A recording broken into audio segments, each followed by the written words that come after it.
Congratulations to the whole cast and production ng Unconditional. Napakagandang pelikula. Panoorin nyo, nako talaga. Kakaibang atake ng pelikula. Tsaka na-inlove ako sa character. Especially sa character ni Allen Dizon. Biglaan lang din yung pagpunta ko dito eh.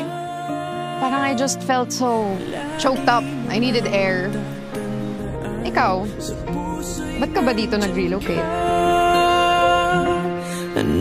Thank you ulit sa pagsama sa akin. Laman ang puso mo sana tangi. Sobrang galing ng mga cast, especially si Rian Ramos, of course, Allen Dizon. Nandidiri ka pa sa akin? Ano mang kulay nito, laman ang puso mo. And surprisingly, si Direk Joel Lamangan na talagang pangarap ko may direct din. Paano mo nga ba minahal si Tito Bogart? Kahit alam mo namang may mahal siyang iba. Wala namang kondisyon ang tunay na pagmamahal.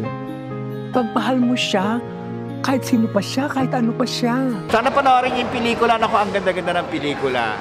Hanggang ngayon, hindi pa rin ako nakaka-get over sa pelikula. Kasi nga, ibang klase yung pelikula na panood ko ngayon.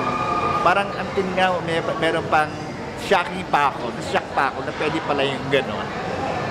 First time ko nakakita ng ganitong klase ng pelikula. Na talagang pag-iisipan mo talaga. Thank you so much for inviting me.